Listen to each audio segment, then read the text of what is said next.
भाई साहब देखो पीछे मुड़ कर जा रहा है। कोई यहाँ पे भारत माता की जय नहीं बोल सकता। ये लोग इंडिया को अपना पार्ट समझते ही नहीं है। आप क्या बोल रहे हैं?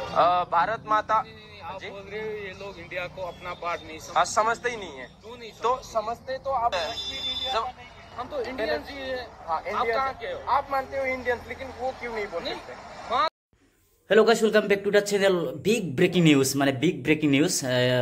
কাৰণ আপোনালোকে নিশ্চয় জানে বি বইছে পেলগাম ভিজিট কৰিছে। তো দুটা ভিডিঅ' অলৰেডি আপলোড হৈ গ'ল। তো এটা ভিডিঅ'ত আপোনালোকে তৰ্ক বিতৰ্ক মানে কাশ্মীৰী সকলৰ লগত যি মানে তৰ্ক বিতৰ্ক কৰি থকা ভিডিঅ'টো আপোনালোকে সকলোৱে নিশ্চয় চালে। তো সেই ভিডিঅ'টো মানে ওৱান ডেট মানে 1 মিলিয়ন ভিউজ হৈ গ'ল গাইজ।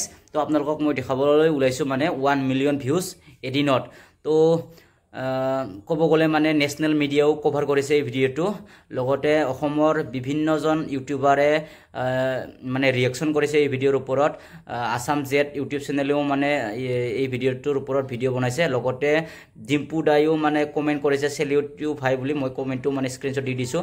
তো লগতে আৰু এটা কথা হ'ল নেশ্যনেল মিডিয়া মানে টাইমছ নাও চেনেল মানে সেই ভিডিঅ' ক্লিপটো প্ৰথম ভিডিঅ' যিটো মানে আপলোড কৰিছিল সেই ভিডিঅ'ত কৈছিল যে কাশ্মীৰ ইণ্ডিয়া মানে ভাৰতৰ নহয় বুলি এনেকুৱা কৈছিলে। তো সেই ভিডিঅ'টো মানে খুব মানে ভাইৰেল হৈছিলে। টুইটাৰ হওক, ইনষ্টাগ্ৰাম হওক, ফেচবুক হওক, ইউটিউব হওক, চবতে ভাইৰেল হৈছিল।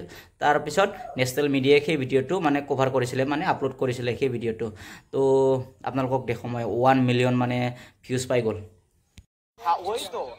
তো গাইছ ইয়ে চাওক, এয়া 1 মিলিয়ন ভিউজ নি মোৰ মানে ইয়াতে 10 লাখ দেখাইছে, 10,09,511 বৰ্তমান এই ভিডিঅ'টো মানে ভিউজ পালে মানে 1 মিলিয়ন ভিউজ হৈ গ'ল। মানে ক্ৰছ মানে হ'বই আৰু 11 লাখ ভিউজ পাই যাব আৰু অকণমান সময়ৰ পিছতে।